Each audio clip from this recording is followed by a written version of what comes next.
I'm Kevin Casey. I'm a professional mixed martial arts fighter. And right now, what I'm about to do is issue a warning out to all other competitors. I don't want overs. I just expect them to happen. Fatty's gonna fatty is real. Oh, give me fucking truth, baby! Come on! Let's go! How have I been this successful in life? Welcome to this week's edition of the MMA Analysis Podcast. I am your host, I'm Official. I haven't been here in a little bit. We cashed the big ticket on Lance showing up today. It's been fucking busy. There's travel, there's surgery, just not good stuff. Switch hitting these days? You switch hitting these days? You just, you got to go this way now? No, he's right. Well, I mean... Yeah, no, but the mouse is over on the right-hand side, isn't it? You need a controller. You can't scroll with this hand. Tough go. It's really tough. These are tough problems to deal with. That's how we bring the people in, right off the bat.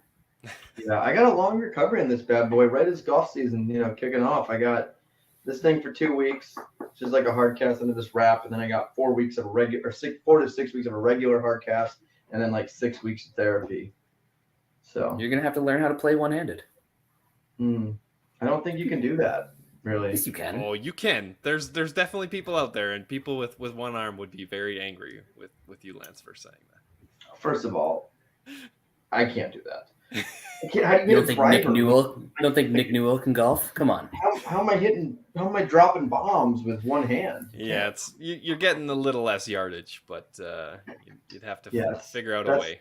I keep accidentally using this hand too. I think I almost clubbed a kid to death with my cast in soccer practice earlier. Nice. Deserved it, right?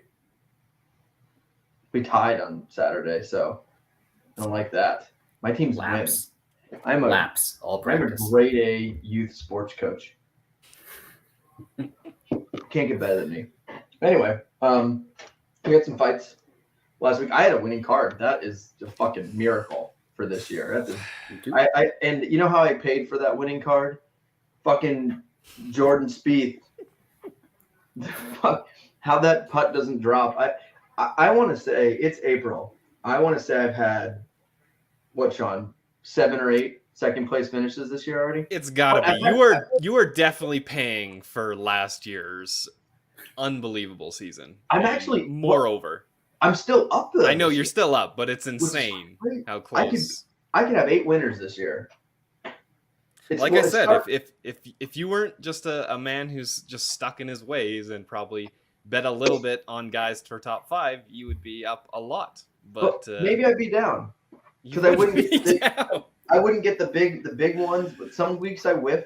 Usually I don't, but I don't play that game. I know you don't. I don't. If it makes you feel better, Lance, I had a lacrosse bet today that the team was up 7-0, and I ended up losing a +3 on them.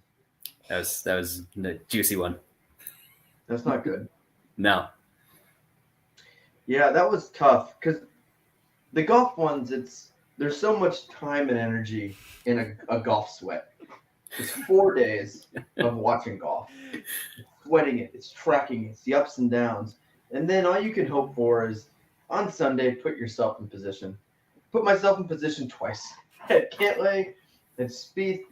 That's what you get for betting that absolute travesty of a golfer. Yeah, he's not very fast. And the funny thing, Fitzpatrick is probably the fastest golfer in PGA history. Like, the cameras sometimes don't catch up to him.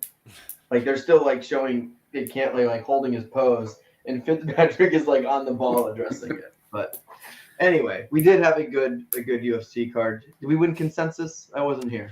Yeah, you did, because I bet the other guy, so you're welcome. Yeah, it was just Wes and I. We went raw dog. Raw dog, obviously. You bet against Raw Dog? Yes, I am stupid. And how was Pedro Munoz not in the discussion for a consensus? That was one of the other ones that, yeah. We all hit that one. You had Pedro too? Yeah. Yeah. was the only bet I won. Raw Dog KO plus 950. Jesus. Did you have That that? helped. Yeah. Nice. That was good. I enjoyed that. Anyway, let's start off on the old prelims. Talk through these and move over to the fight night with Pavlovich versus Blaydes. So starting off, I did not watch this first fight. Jocelyn Edwards versus Lucy Pudliova. Split decision. I was wrapping up a soccer baseball game combo on Saturday. I heard it was a bad decision. I assume you guys don't care. Those are both correct statements. Cool. I'm in. All right. Bantamweight Gaston. That's the guy from, what was it? Yes. Beauty and the Beast? Beauty and the Beast. Yeah. What a name. He was what was he? The Candlestick? No, he was the big guy. Yeah. Gaston. Oh, he was Beast. Oh, that guy. No? Yeah. Okay. Gaston's the It's been a big while. dude. The big guy. Okay. He's kind of the villain in a way. Yeah, he's the bad guy. Yeah. Anyway, Gaston beat Aaron Phillips by decision. I had nothing to this fight. It's all right. Neither guy's good. But at least Gaston is fun. He also claimed after this fight that this proved that he belonged in the UFC because he beat a guy who hasn't fought in 4 years and is like 0-4 in his career in the UFC. The math adds up. Undeniable. And then we had women's strawweight division. Denise Gomes defeated Bruna Brazil, knockout. That happened. We didn't get tortured with 15 minutes. It's kind of a brutal start to this card. And then lightweight, Danielle Zellhuber defeated Lando Venata. I was not correct in this one. I can't think of the last time I won my first bet in a UFC card. It might be 2022. I'm right there with you. Very possible. Venata's Zellhuber's just not beyond good. washed, right? Lando's not very good. I thought he would implement wrestling a little bit more versus a guy who has no idea what he's doing down there, but yeah, he didn't. It's always amazing to me. Fighters rarely take the correct path, and when taking the wrong path goes wrong, they're tired. Maybe at that point they're hurt, so then it's harder to implement the game plan. So then it's too late at that point. Because I hate when people are like, "Well, he couldn't take him down. Did you see the failed takedown, the second, third round? Yeah, after he fucking died." Like, no shit. The Hoover's not very good though. I don't think he's good at all. He's not as bad as He's not as bad as we his thought. last fight. Yeah, but that's what he is. Not as bad as we thought. Still bad. Correct, because he lost. I bet Lando strictly because Zellhuber lost to Trey. I think we all did. Yeah. Did. That was all our thinking. Moving on, I did get this one correct. Women's strawweight division, Jillian Robertson defeated Pierre Rodriguez, submission armbar. I like my girl. It's my girl, Jillian Robertson. She's one of the only women's fighters you can kind of depend on a finish for and play that. I played the sub number. I think it was plus 250. And I thought that was her only real legitimate path. So I was happy with the outcome. And she's pretty good. Women's strawweight, good shape. She'll win some fights. that was some of the worst mount defense that I've ever seen in my life. She had like everything they teach you not to do on day one. Serve it up. Yeah. I like how they asked in the interview, like, why did you wait so long to armbar? She was handing you her arm to finish her. On a platter. Oh, too funny. Light heavyweight division, Zach Cummings defeated Ed Herman. Hilarious fight. And you know what? I watched this fight. It was what it was, right? It was fun. I enjoyed it. Why can't we do veterans like this? Like, end of the road, right? Guys who have lost maybe 1, 2, 3 fights left. Why are we doing this more often? Matching them up together. It's like you got how Frankie Edgar and guys like that get done towards the end of their career. It's like, why do we force them to fight these up and comers? Like, why don't you let them fight each other? Yeah, and we've been saying this forever. And I know people will say, oh, you give these guys that were good back in the day, it's like a stepping stone for an up and comer, but by the time they're that washed, they're means you don't get anything from that. And, especially in this day and age in the UFC, it's bland. No, it means nothing. great. Gutierrez knocked out Frankie Edgar, who got knocked out like 7 straight fights, and he's 100 years old. Who just finished? Who just finished Shogun? Who was it again? Poet. What the hell was his name? Exactly. Polish guy. Yeah. Who knows? Yeah. Doesn't Look matter. out. He's gonna do big numbers next fight. Yeah. Because especially if it's like sometimes in the prelims or it's not like a big card, and I don't know what they think it's gonna do when you beat up a washed up veteran who's 42 years old who's on his last fight. Like no one's remembering the name. Like it's not a thing. Yeah. Anyway, Was that a Bilal Muhammad joke? yeah, I got fucked on my name.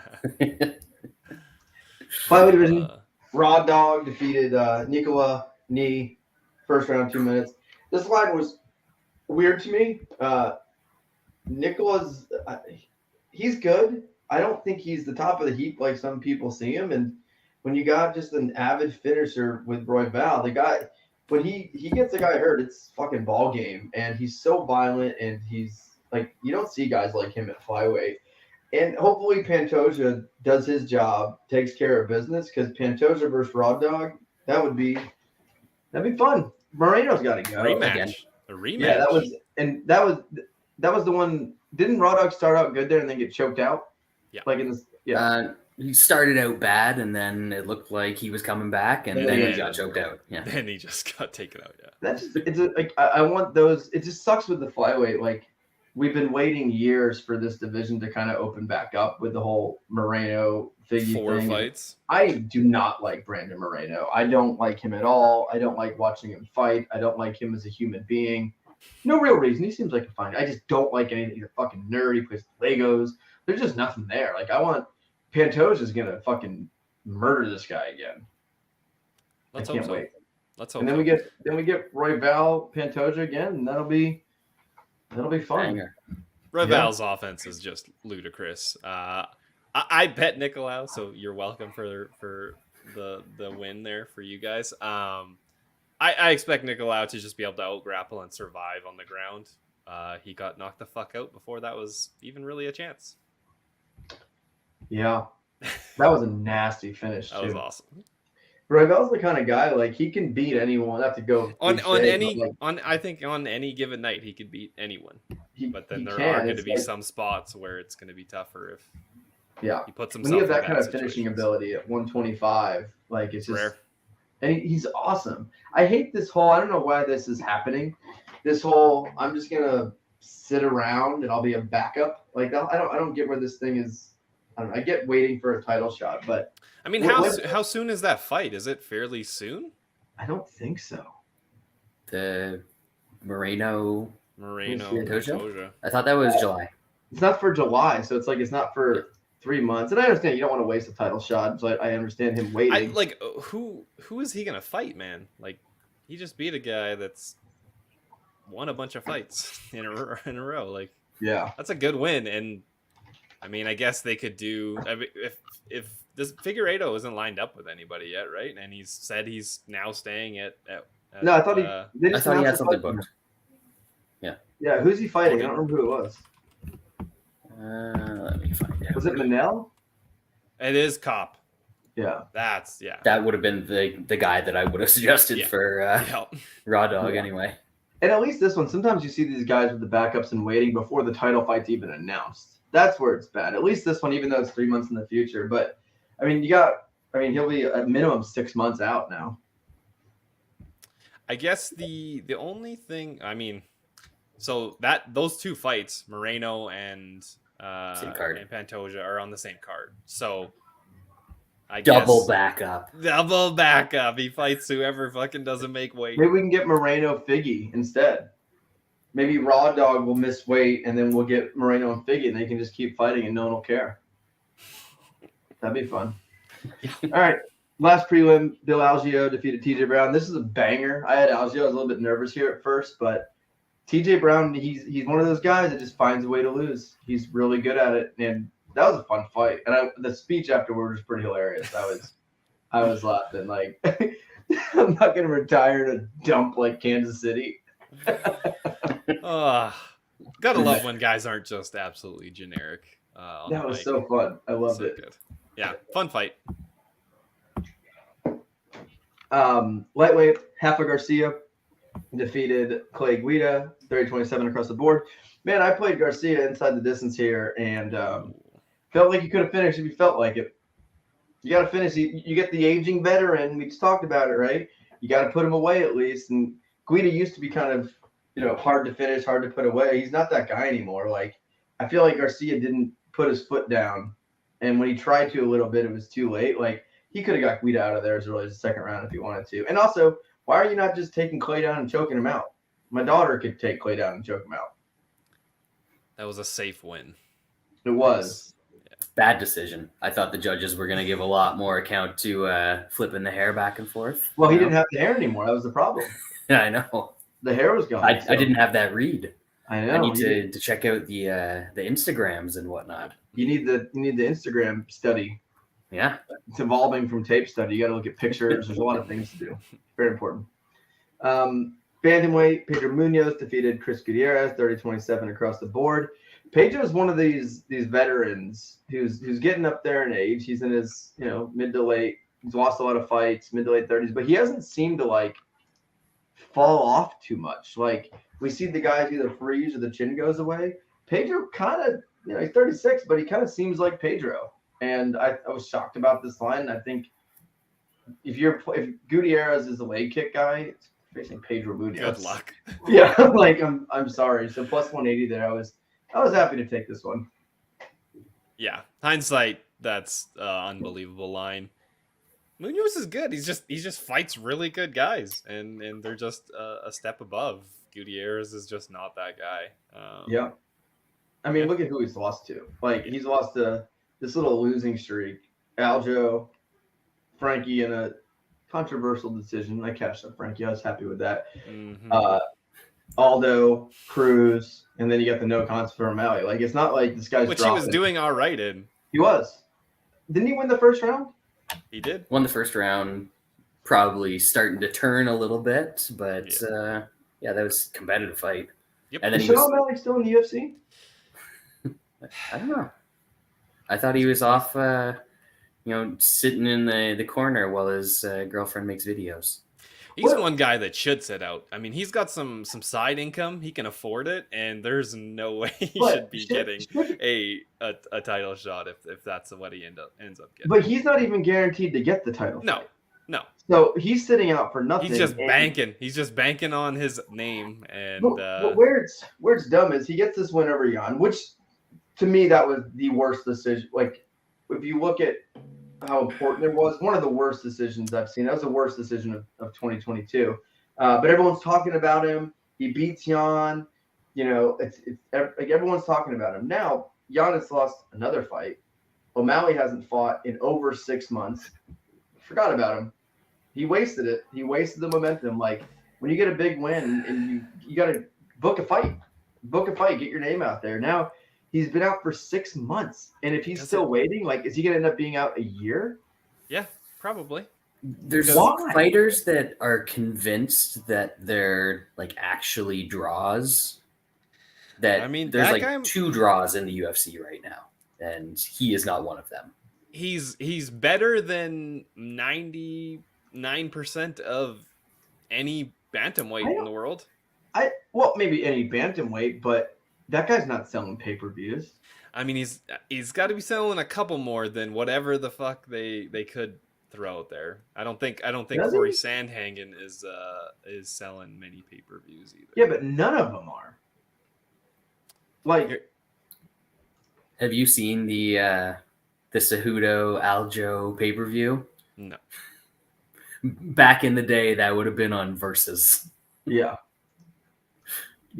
And the problem with O'Malley too is versus somebody that, like, Raw Dog, good. A lot of the guys that are waiting for title shots are being backups. Good. Shaun O'Malley's gonna get his fucking ass whipped. I know, but that's why he's holding out. Why would you not fucking try to get as much money before you get exposed? I guess anyone he would face in the top 10 is probably gonna whoop his ass. There's a good chance. So good chance. All right, fuck him. Yep. Light heavyweight division, Kudalava defeated Tanner Bozer. I bet on a Canadian. This guy doesn't like me, Zach. Your hatred blinds you? No, because he lost to Jan? He's fine with you. He's saying there's a lot of stupid people that like O'Malley out there. I don't think so. I mean, he got beat by Peter Yan, who can't win a fight. I don't know what you want. O'Malley sucks. He's just not even good. He's not a top 10 fighter. Anyway, Kudala defeated Boser. I was on the wrong side of this one. I don't know about that stoppage. I was kind of in between on that stoppage. Can you stop it as a guy is moving up? You probably can when he's taking a million shots in a row and he's using his other hand to pull himself off the cage. I feel like if you're in the process of standing up, he was pulling himself up from the cage because that was. You gotta let him fall. I bet Boser, and it did not look great from the one view, but the side view where it shows him getting just absolutely beat off and him climbing up the cage with his other hand, like. But if he was finished, right? Wouldn't he have fallen down? He was standing up. How do you get knocked out? The classic Cain Velasquez Rothwell stoppage. But that one, he was like kind of like this one. He was in the process of standing. I don't know. I would have been much happier with a couple of more shots. I needed him to fall. If you're in the process of standing up and you're continuing to be in the process of standing up, you're obviously not hurt enough where you can't continue because you're standing up. So I need him to fall. And normally it's like, oh, well, it wouldn't matter. This is fucking Kudalaba we're talking about. He might have had 8 seconds of gas tank left. Like, if he stands up, that fight might be Boser's. That's a ball game right there. I don't know. He had as much gas tank as Boser had takedown defense left. I thought Boser looked good, too, like, body-wise. Like, with the cut to 205, I thought he looked good. Poor bastard. Yeah. That's what you get for betting on a Canadian. I know. I don't understand why guys cut from heavyweight to light heavyweight. Like, you're just going to face light heavyweight does suck these days, but you're just going to face better athletes and probably have a worse chin and be a little bit more drained.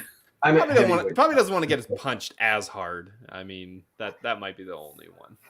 But then he faced a guy that punches harder than most of the guys. That's the other thing. So I don't know. Light heavyweight, Azamat Murzakanov defeated Dustin Jacoby. Yeah, I mean, I wasn't overly impressed with the light heavyweight in this fight. He started off good and just kind of coasted to the end. And Jacoby wins that fight if he doesn't get dropped at the end of the second round, too. A lot of those like behind the ear kind of shots that worked out well for him. Mm-hmm. Yeah, I was a little worried about Jacoby in this one. I know Murzakanov is not great and has obviously gas tank issues, but I don't know. Yep. Jacoby's not that great either.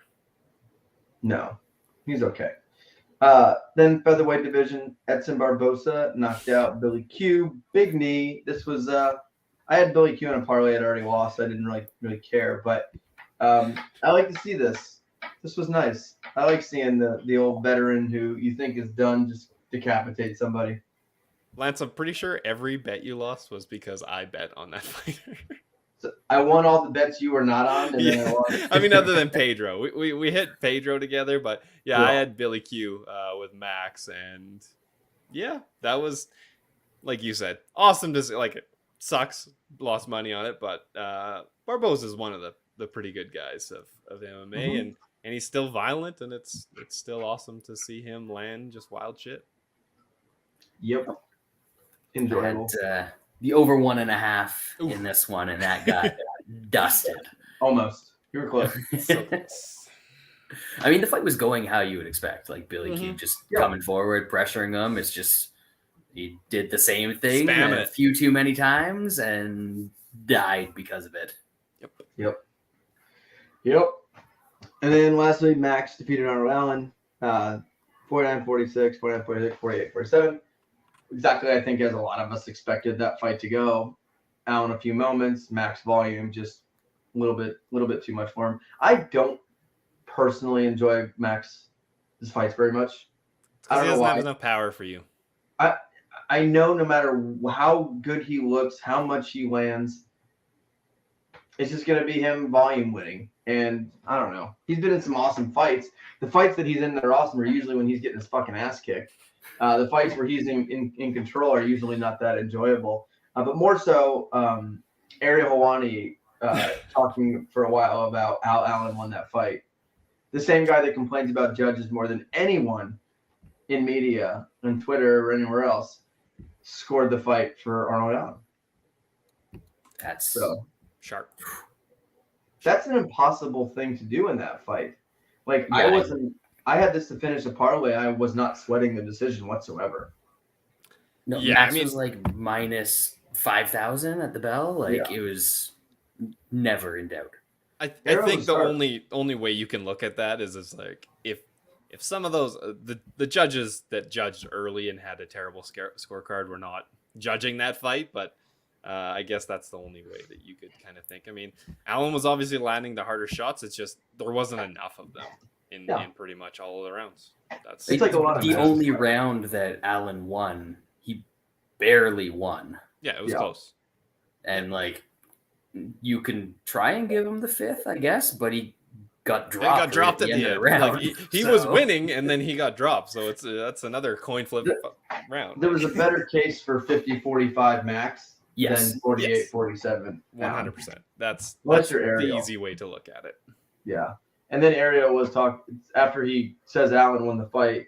He starts tweeting a bunch of stuff about how Max is back and everyone doubts him. And like, I hate that guy. He's Skip Bayless to me. Ariel, he's fucking Skip Bayless. He's pretty washed. I do not like him. Anyway, let's good card, fun, decent. Nick, this week's it's rough. It's a rough card. It's a rough card on Saturday. I mean, top to bottom, just I don't know if there's a single good fight in the prelims. Best thing to say about this card is there's only 12 fights. Yes, Hopefully and there was one gets 15 canceled. last week. So Yeah. And next week is so bad they had to bump the fucking shitty main card from this week to the main next week. Like 288's the next real one. They just lost the best fight on that card. And I'm gonna I can't make it anyway. Dumont, what a solid that man did for me. He knew. I told him. My brother was getting married that night and that I wasn't gonna watch it.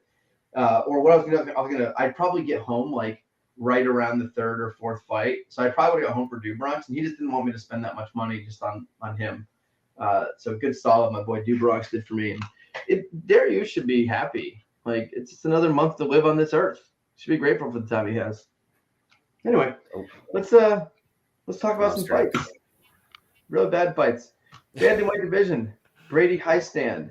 Dana Batgerel. You, Shaun.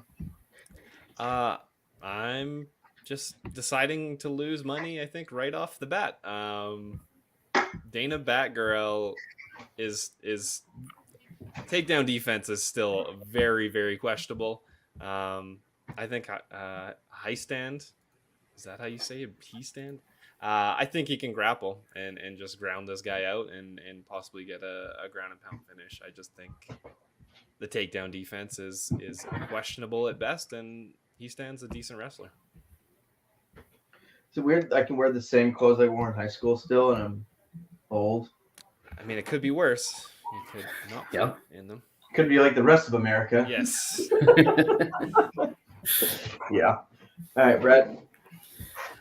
Yeah, I don't think Brady Hiestand is particularly good as a wrestler or anywhere else. Neither is Batgirl really, but at least he's got a little bit of power, can strike a bit, has faced much better competition and been relatively competitive in most of those. So I'll side with the favorite here, but not really looking to bet it. Plus 160 for TKO is not particularly enticing to me.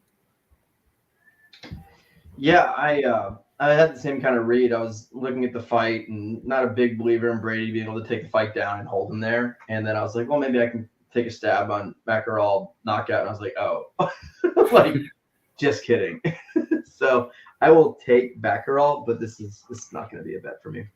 All right, women's flyweight. Priscilla Cachoeira, catch a body, as I think some of you say, versus Karine Silva. Just Catch a beating. Catch a beating. beating. That's better. All right, Nushan. Yeah, I don't really care too much. I think if you're gonna play catch a beating, take her but inside the distance plus 300. There's only I guess, one book that has TKO and it's worse than the inside the distance. So I think if you want to play her, you should probably play her that way. I know she has a couple decisions, but generally she's kill or be killed. So I would take her by finish, and it's low level women's MMA. Take the dog. Yep. Bradley? Yeah, that's pretty much what it is. I mean, I'm looking through Karine Silva's record, and she's got a bunch of subs. So you're like, oh, maybe she'll sub catch a beating because she can't grapple at all. But she's also been subbed a few times, so I don't think the grappling is all that good after all. So yeah, we'll take the little dog shot here. That's a pass for me. No comment. All right. Featherweight division. Francis Marshall versus William Gomis. I actually looked at this one a little bit. You some? I'm glad you did, because I don't really know who these people are. So I'm an expert in this fight. You don't know about Francis the Fire Marshall? Oh, if that's not enough to bet on him, I don't know what is. I'm betting on him because of that. I mean, that seems like as good of reason as any to bet on him. So I guess I will pick him. I won't bet him. Brad? Yeah, he is decent. I don't think that Takanori Gomi's French son is particularly good. He's one of those guys that's been sort of matched regionally and gotten a couple wins so far in his career. But yeah, we'll go with the Fire Marshall, and hopefully eventually we'll stop this Elliot Marshall erasure. I like Francis Marshall here. Good nickname. Joyzy kid. Tough. Trains with Kurt Pellegrino, it says. I mean, Batman. We got Batman in the corner and Batgirl in the cage in this card. It's a big one. I mean, wow. Gomis is French. He's a striker, and he's facing an American grappler. That's enough, right? Fire Marshal, grappler, French, Jersey. That's enough for me. So I'm gonna be playing a lot of options here for parlays or things like that. So I actually like Marshall here to put him in a bit. I think it was like -200. So the line was, I mean, he's a French guy. What's French winning percentage? Like 8, give or take, maybe 9. How has he? He's only lost early in his career. He got choked out too by a heel hook. That's embarrassing. He got choked out by a heel hook? Oh, goddamn! Tapped out. He got tapped out by a Frenchman. That dude's. I've seen him fight a few times in Cage Warriors. The Morgan Charrier. Apparently, he's actually quite popular in France. He was in some like reality show or something, and yeah. Well, it's good for him. That was very good for him.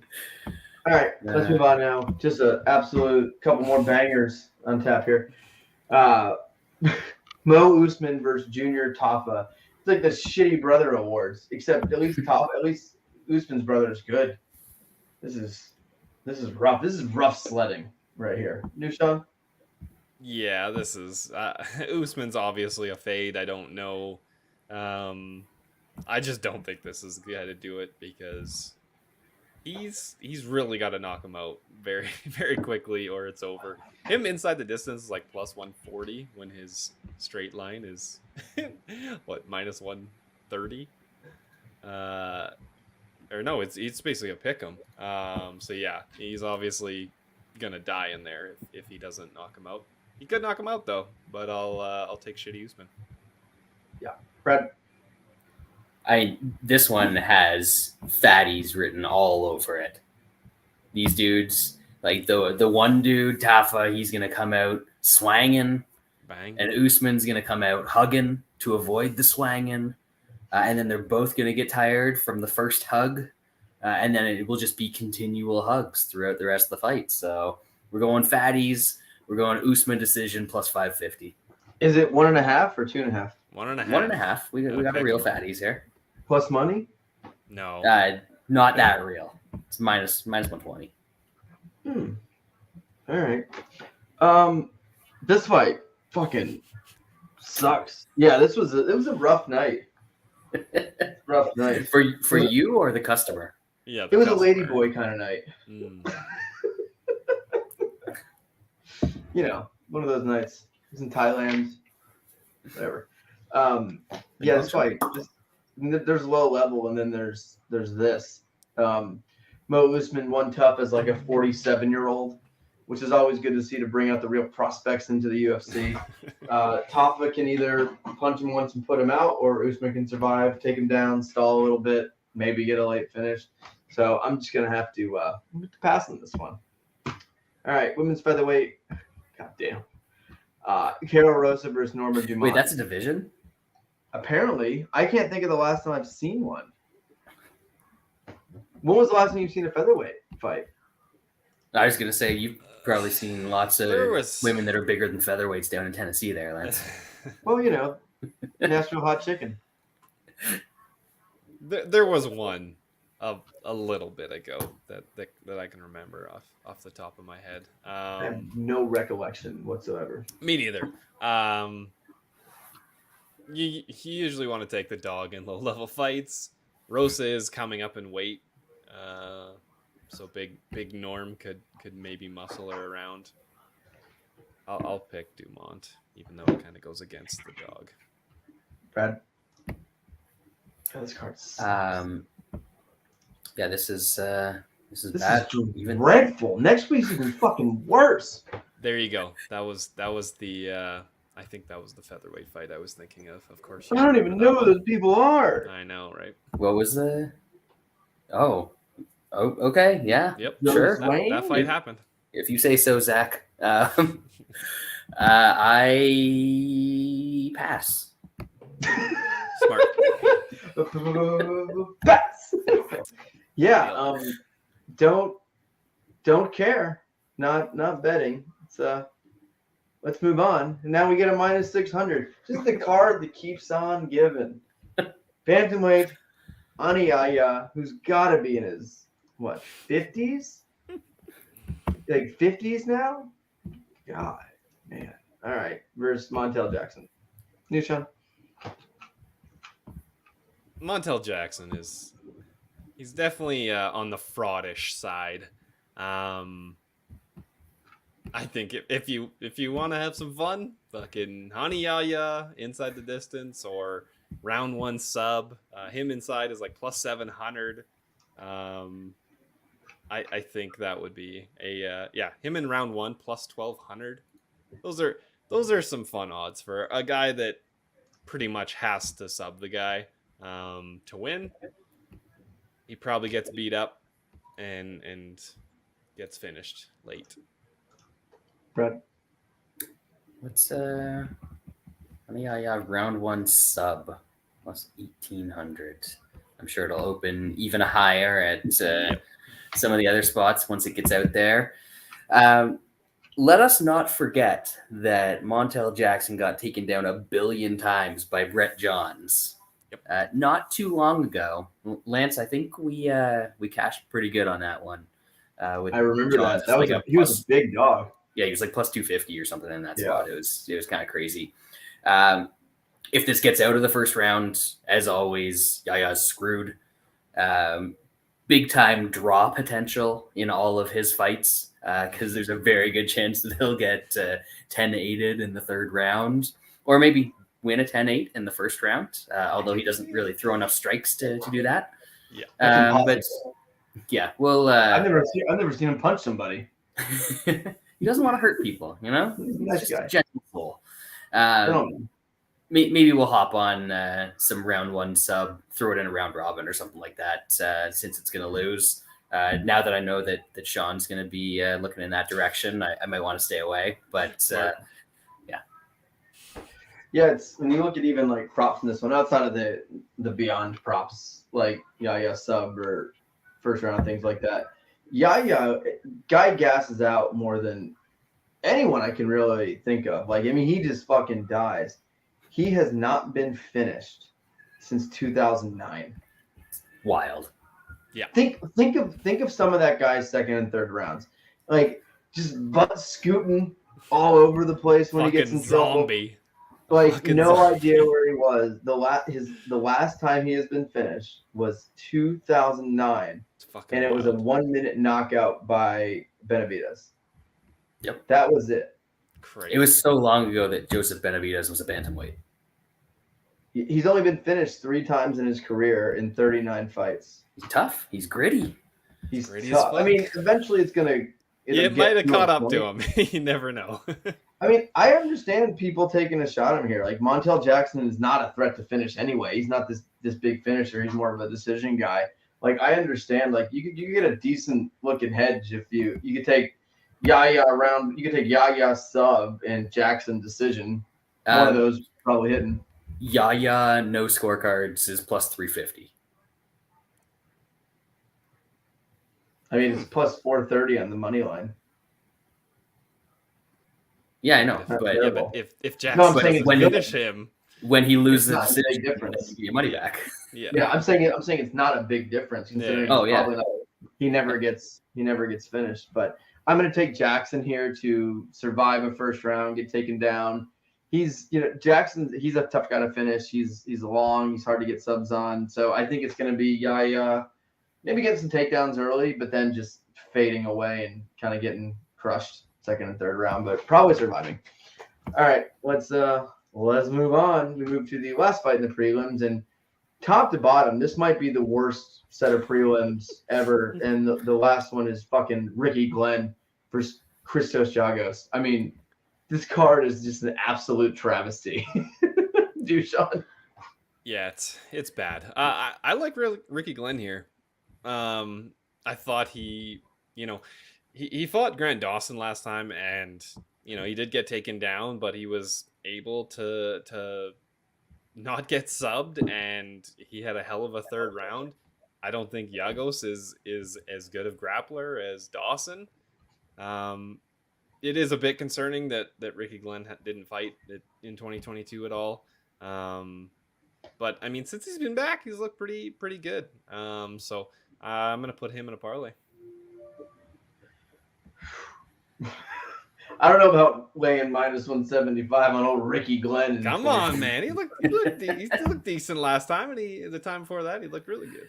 I don't know that That he just looked seems like- decent last time. He just looked really bad until Dawson died. That's a And game then- plan. It's Full- a full to game 10 plan. That was Dawson just had a fucking cardio heart attack, and Dawson's looked good since. That was just a fight where Dawson just Had a stroke. didn't have it in him. Mhm. Yeah, I mean, Giagos is he's fought some decent guys his last couple times out and got smoked as we kind of expected, but he'll go out there and he'll put on a good first round, get some takedowns.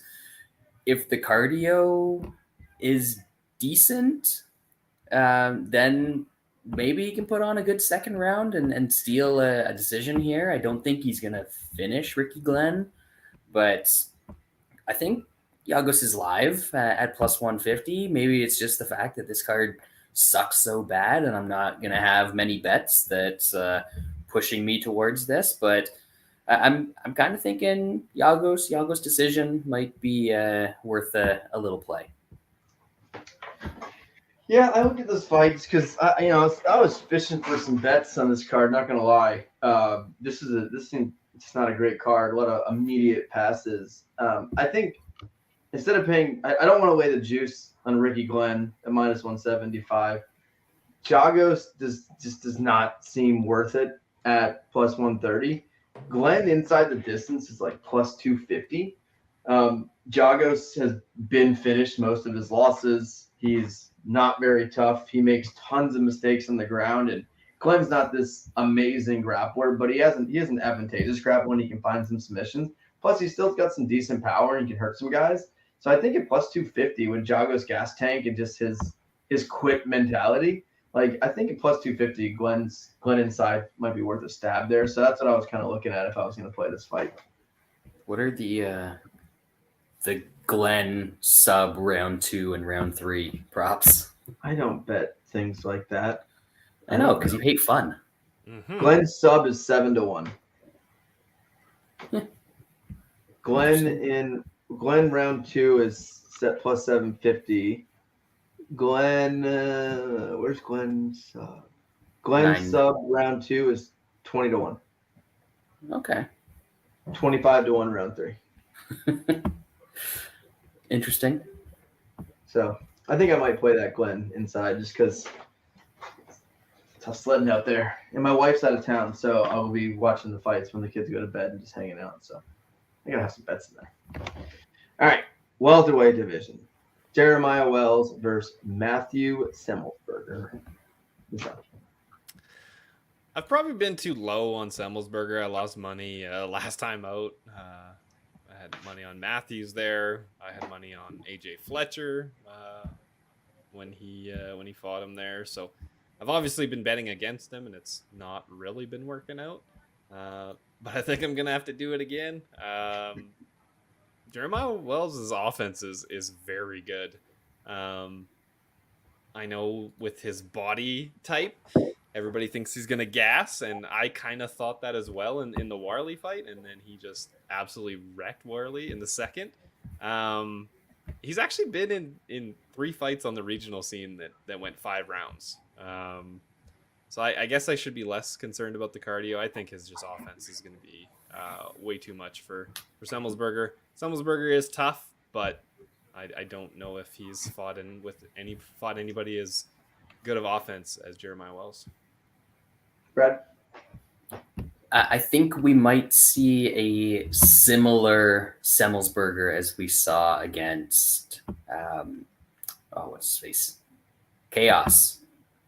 Where he gets in there with somebody that can like really crack, and he's like, oh, maybe I don't want to do this so much. I'll punch with the Jake Matthewses of the world. The Morono? The Alex Moronos. But I don't really want to exchange with these guys that are the next level up in terms of power. And I think that's going to be a bit of a problem for him here. So I'll hop on old Bullfrog to put the fear of God into Semelsberger, Old Testament style. Semelsberger, Old Testament. No. Anyway, is that the Bible? No, that's a Jew joke, Lance. I don't do the old Bible collision thing. No. Torah? No. Anyway, Bullfrog. All right. I like Wells here. This is just an athlete versus a white man. I mean, sometimes this shit's as easy. Like you can cap this fight just by looking at some pictures. You can just look at him. Like if you were to, say, all right, we got this guy right here, dude's jacked, just fucking shredded out of his mind, and then we click this other fellow over here. Nope. Sometimes it's just that fucking easy. Semelsberger's not that good. The Jake Matthews win, maybe some people are rating that. I think Jake Matthews is one of the hardest dudes to understand I've ever seen. I can't get a read on this guy. I don't know if he's good. I don't know if he's terrible. So I kind of removed that. He beat AJ Fletcher and Martin Sano. Who gives a shit? Lost to Chaos or lost to Caitlin Williams. Lost to Alex Morano. Like there's nothing there. Wild just comes out like a bat out of fucking hell. And I just don't think people are prepared for his style. And that Worley fight, like that was probably he maintains it. Huh? He maintains it. He does. And like that Worley fight, I was so impressed. That was probably one of the most impressive debuts I've seen because Worley's a gamer. Worley's a fucking tough guy. And Wells came out there and was just beating the shit out of him. And like, I remember the live line like didn't go crazy in Wells' favor because everyone just assumed Wells was going to come out fucking dead in round 2. He picked up right where he left off. I wish Jeremiah Wells was 31, just because if this guy was like 29-30, we'd be talking about this guy being a big fucking thing in the division. He is violent. He's got finishing ability on the ground. He's got big power. He's never been finished himself. Like, I know he's 36, but he seems just like a really in shape, tough motherfucker. And I think a pick him here is you got to do it. So this will be the consensus bet of the week. So yeah, Jeremiah Wells. Booyah. Brought to you by Dr. Robot. It's this berry lemon sour. It's delicious, sold in all grocery stores and gas stations around the United States. I just went and grabbed a black lager in honor of Jeremiah Wells and this matchup. You know, I had one of those high noons the other day. I never had one before. My brother left one here. Delicious. Have you had those? Do they make those in Canada? I drink High Noon. High Life. I can't do High Life. Shaun You know what I loves do the High like? Life. So I don't drink a lot of regular, like, domestic type beers. But you know what I can get into? Banquet. Bud Light. Coors Banquet? Banquet. I love Banquet. You like Banquet? It's Why would you drink what High I Life? used to get on. Actually, it's super this cheap. This baseball team was sponsored by a bar that had Banquet on tap, so that's what we used to grab there. If you're at a grocery store and you're looking for a regular non-light domestic, and you got High Life sitting there, and for the same price right next to her, you got Banquet. What's Banquet that is not the decision? same price up here. Is it not? Banquet's No, cheap. like It's it's kind of like tough High to find. Life. Yeah, it's not that tough to find out in Alberta, but like it is solid like $10 more, probably a 12. $10 more? Banquet's $10. What do you mean more? How much is Banquet? It's probably close to 50 for a 2-4. We have very so Again? yeah. So in Canada, we actually pay big taxes on things like tobacco and alcohol because we fund our own healthcare, so we have to pay for it some way. I know when we go to the States and I can get a 2.6 for like $10. What's That's a 2.6? Murica. Are you trying to say 12? You just can't add the... No, I was talking like hard liquor, but because that's what I bought recently. So a case of Banquet is $50. Up here in Canada, in Canadian dollars. A 12-pack of Banquet, I don't even know if they sell cases of Banquet. I've never seen that. A 12-pack of Banquet's like $12. Yeah, that's Murica. That's Murica. We play easily like 2.5 times what you pay for alcohol. So what do you pay for that thing of High Life?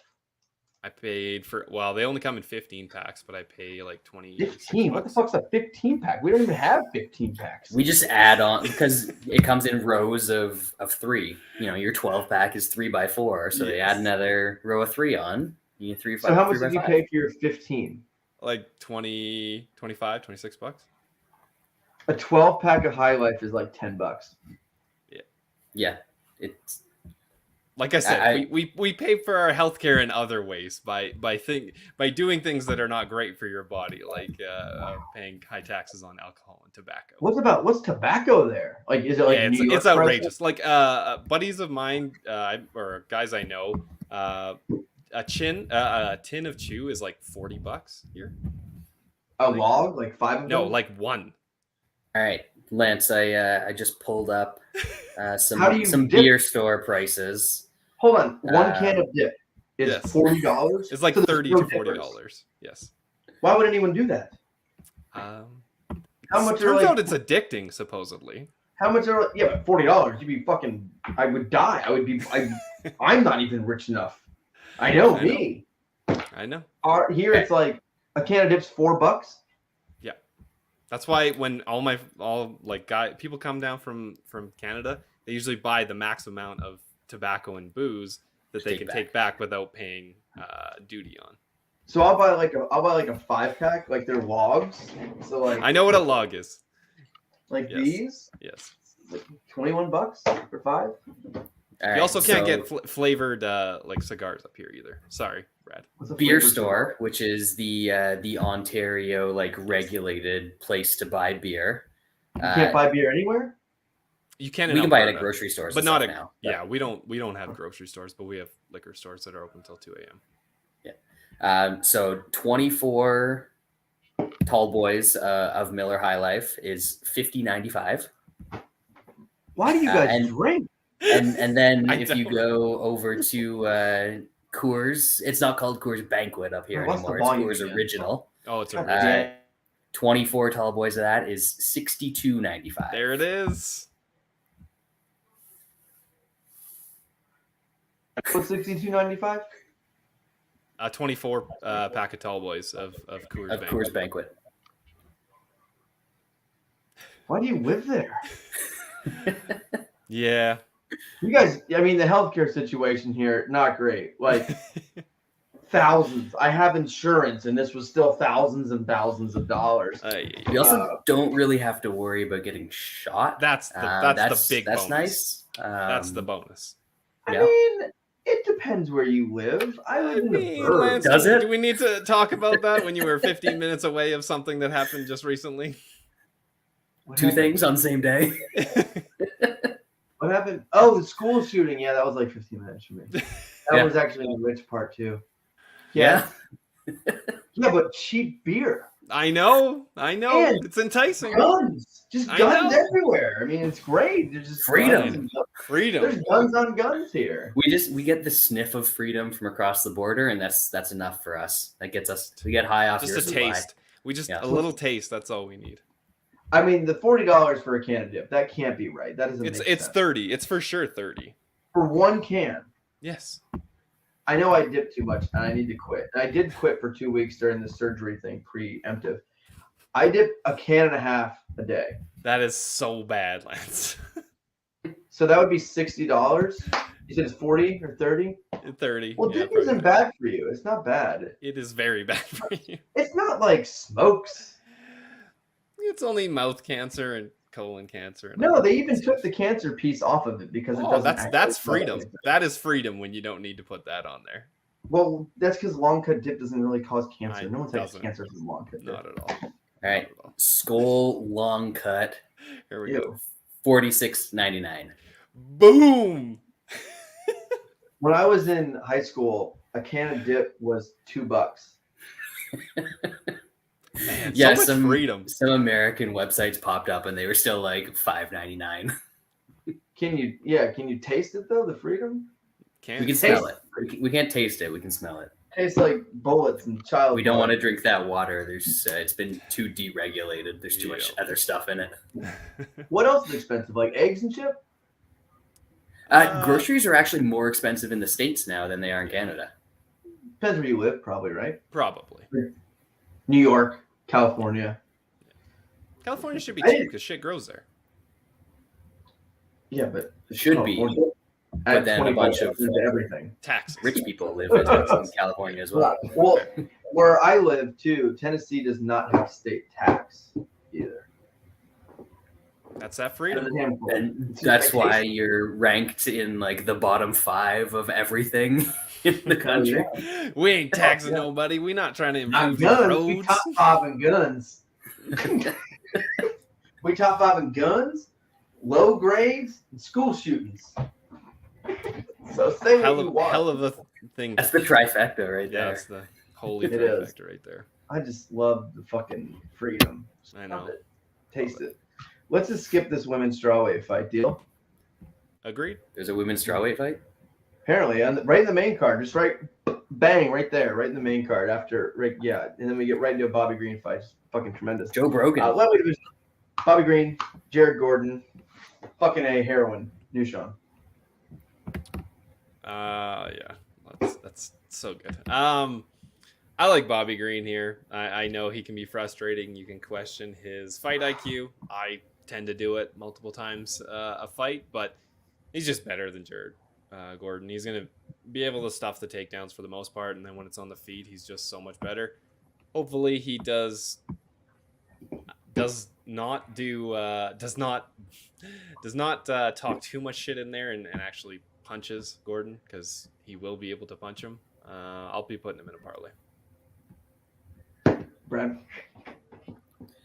You never ever trust Bobby Green as more than a minus 200. He's got the Jake Matthews rule. If he's more than minus 200, you can't bet him.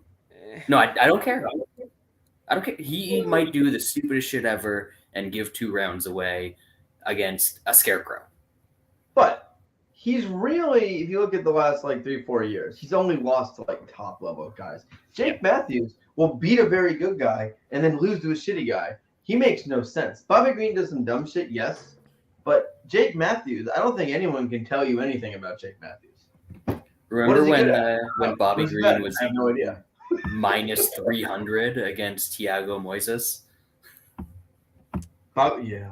Yeah, that was a while ago. Yeah, but Jared Gordon does heroin. Did heroin, sir. And Patty whooped that ass too. That was a beating that Patty put on him. I don't know if you saw that fight. Yeah. Absolute beat down. All right. Are you betting Jared Gordon? No, I just don't trust Bobby Green as this big a favorite. Well, that's racist. So I hope you're happy with yourselves. Typical Jew. I like Bobby Green here. I am not a Bobby Green guy, as you guys know. I've been a Bobby Green hater for a long time. Jared Gordon sucks. And Bobby Green has good takedown defense. Bobby Green is hard to take down. He's a decent grappler, good wrestling defense. And I think on the feet, like Jared Gordon, I don't think can hang with Bobby Green on the feet, even if he's showboating, doing the bullshit Bobby Green stuff. I think this is a 15 minutes on the feet kind of fight, and I'm fine laying that price with Bobby Green in a boxing match with fucking Jared Gordon. And weirdly enough, I like him. Putting him with the old fire marshal together, I think that's a good combo here. So that's the bet. Go Bobby Green. Big fan. All right. Middleweight division, Brad Tavares, Bruno Silva. Nishan. This to me is just a stay away fight. Bruno Silva looked absolutely horrible last time out. I don't know if that was just a one-off, or if that's a thing and he just got old overnight. I think we'll find out a bit of that this weekend, but it's also hard to trust Brad Tavares. Hasn't been very active, and he hasn't looked good in a while, but I'll take him in Tout Master. Bruno Silva looked that bad to me last time out. Oh, maybe he proves that was a one-off and something happened. Brad? I think the thing that happened is Alex Pereira beat the soul out of him.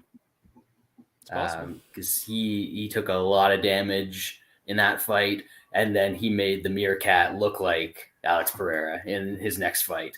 That was what was that? Maybe he's Alex Pereira with jiu-jitsu. Oh, Some people are saying that. What does that make Joe Pyfer? Oh, God. Joe Piper's just next level. Meerkat's one of those guys who's going to bet Meerkat sub till I die, and I'm just going to keep losing.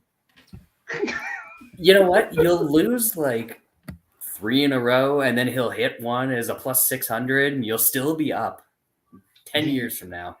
The mock. I mean, I'm way up on Meerkat sub. Don't get me wrong. I don't know if it's going to happen anymore. Seems to be getting to that point, but I don't remember what the line was. But the cash we had on Meerkat over that fucking Muradov or whatever his fucking name was. That was Mahmoud Muradov. Yep. And that guy ended up sucking ass too. Like he's not even good. Like that was the beauty of that. I forget what the line was. Like it was something like real dumb. I think the inside in that one was like 700 or something. I had bet the sub. I still prefer hitting the sub against Bruno Silva last time, where he knocked him out and then subbed him anyway. Because I bet the sub in that one instead of inside. So it was. But anyway, plus 1,000 Meerkat sub over Muradov. I mean that was up there with one of my favorites. Nothing will top Bear Juice subbing that fucking Russian loser with 1 second left, but you know. In this one, I just don't think that Bruno Silva is going to throw enough against Brad Tavares, which is a weird thing to say because Tavares isn't some guy that goes out there and tosses out a whole bunch of volume. I just think he is going to do more than Bruno Silva in this fight. Silva's not going to be able to take him down. Not that he's going to try to take him down. Tavares might mix in 1 or 2, and I think we have the old Brad Tavares decision in this one. I like Silva, man. Tavares is getting old. He's not a guy that's going to scare you with power. He's not a guy that's going to get in your face. And it could have just been a hangover. You call it soul stealing. Maybe it's just a hangover from facing Alex Pereira in that kind of war. Silva's not like he's not crazy old or anything like that. And like Murica, he's not good, and his striking is not great, but like he's not like a complete and utter bum. And Silva's not too old. I think he just got in a war and had a little bit of a hangover. I think getting plus money over a guy like Brad Tavares, and this fight's probably going to be on the feet. And I think just Tavares is going to be in danger with someone like Silva. So I think at plus money, I think the line dictates people thinking this guy's fucking done. Because if you take that Meerkat fight off, if this fight happened right after the Bahera fight, he's probably like minus 250. So I do think that was more of an aberration of what he is. So I think I'm going to take a stabby here on old Bruno Silva. All right, moving on. Heavyweight division, main event. Good main event. Great main event, really. This is a co-main pay-per-view type, real good main event. Sergei Pavlovich, Curtis Blaydes. Is Curtis Blaydes going to get to another big fight and get knocked the fuck out again? We'll see. New Shaun? It's possible. It's heavyweights, and he's fighting a guy that is very scary, especially early. So it's, like I said, always a possibility. I've made a bunch of money on Pavlovich in his last bunch of fights. This is a case where if you're taking him round 1 TKO or round 1 at a pretty decent number, I don't fault you, because that is his path. And as we've seen, Curtis Blaydes is hittable at times, and it's heavyweights. But I'm betting Blaydes. I'll be putting him in a parlay. Nothing big, because I've learned my lesson about betting most heavyweight fights. It can go very sad very quickly. So I like him. I think he uses his a little bit improved striking, so he doesn't panic in there and gets Pavlovich down and smashes him on the ground. I think Pavlovich's ground game is still very questionable. It just, he's got to survive those first couple minutes, because those are going to be scary. The problem with that is that he's been using that improved striking a little bit too much to be comfortable in this fight. Even in the Rosenstruck fight, he basically struck for like the first 3 or 4 minutes of every round before even thinking about shooting a takedown. He was doing all right against Derek Lewis in that fight, and actually got knocked out when he did go for a takedown and hasn't shot one since. So unless he comes out and shoots a takedown immediately against Pavlovich, he's going to have to exchange with this dude. And I don't think Blaydes has a bad chin. He's only been knocked out by Ngannou. One of them was a cut stoppage, and then Blaydes, or Derek Lewis, Black Beast. He got beasted. He got blacked, if you will. Not bad. But is he gonna get whited in this one? Are we allowed to say that? No, probably not. No, it doesn't sound good anyway. But he's gonna go through some exchanges early in this fight, and when Pavlovich has touched anybody else, it's been trouble. So I know that the initial fight in the UFC obviously got taken down and ground and pounded by Overeem. So you could certainly see that as a path for Blaydes if he actually decides to come out and wrestle in this one. I just don't think that's going to happen. The Russian is going to come out. He is going to throw a shitload of punches early. He doesn't seem to care who he's across the cage from. He's just going to get in their face and make it a firefight. And I don't think that Blaydes survives that. So I've got some Pavlovich. Round 1 TKO plus 390. That's kind of a silly number to me in this spot, because that's what he does. And he's got a very good chance to do it here. So we're going with the non-boring Russian in this one. Yeah, I like the Russian here. I think he seems to be locked in. Like he seems like he's just murdering dudes, and I think Blaydes finds a way to get knocked out when he gets close. Like, this is a big fucking fight for Curtis Blaydes. Like, he's worked through it. He's like, it's like the same thing we've seen a couple times. He gets beat, he works through it, he moves up, then he gets this peak right before he gets that truly big fight, the title fight. He finds a way to lose, and Pavlovich is the kind of guy that's just going to give Blaydes fits. The guys he's lost to are guys that just absolutely kill you with one punch. Because Blaydes he's not going to get him out of there early, I don't think. And if he tries to get him out of there early, I think that's even worse. And I think just Pavlovich just seems like on a crash course for a title fight. And I think this gets it. I think this gets it for him. And who knows what's going on with the Stipe situation. Stipe, who hasn't fought in like 12 years, seems like he just won't sign. I don't know why it's like, why are we all waiting on Stipe? Like, who gives a fuck about Stipe? He's the F side of this thing. And I think the winner of this fight could definitely get a title shot. And I think knowing that, Blaydes seems like he's going to choke and he's going to get knocked out and he's going to get slept. And Pavlovich is the guy to do that. So that'll be the Munich fight of the week. And Munich is 479-2. So it's not looking good for old Curtis Blaydes here. So good. Wes doesn't join the show. Hour and 9 minutes. Partially your fault, Brad. I run a tight ship. No, you don't. No, you don't. We just had nothing to talk about on this. Yeah, card. that's good. That's how bad this card was. I would do what you guys did last week with 2 people. Ever. That's impossible. I would lose patience. I'm tired. That's just not going to happen. We had great conversations. We really drew the people in. You know? You're just sending them away empty-handed. I don't like podcasts. I don't listen. Yeah, we know. We know. Is it next week that is the banger fight headlined by Song Yadong and Ricky Simone? I believe it is. Ricky Simone. What a banger. Main event banger. Cairo Bordeaux versus Michael Olakandi. Pierre Brundage. Emily Ducati Viana on the main card. Josh Quinlan and Lusa on the main card.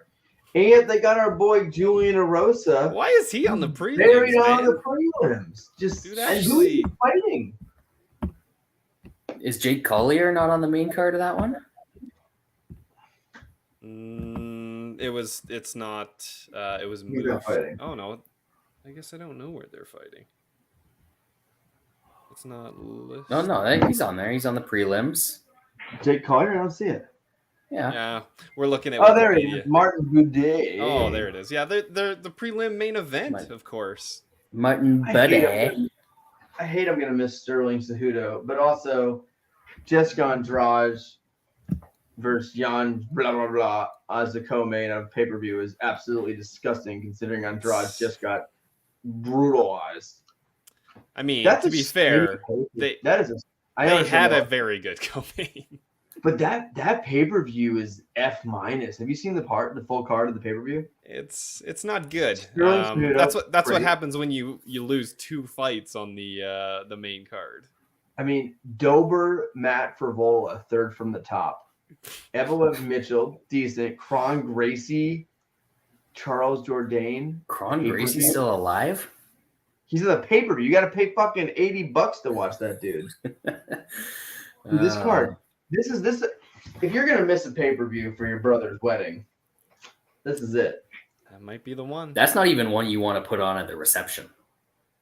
I think the free card on ABC might be better. Should be. Except the main event is. The main event's iffy, but take the main events out, top to bottom, way better card. Yeah, Chase Sherman. Chase Sherman's still fighting. Main card. Didn't he just lose? That fight got canceled. Sorry. Yeah. He was going to lose. He was going yes. Then it was canceled. Correct. Anyway, we appreciate everyone's time this week. We'll be back next week to talk about that awesome fucking card. Appreciate it. Good luck this weekend.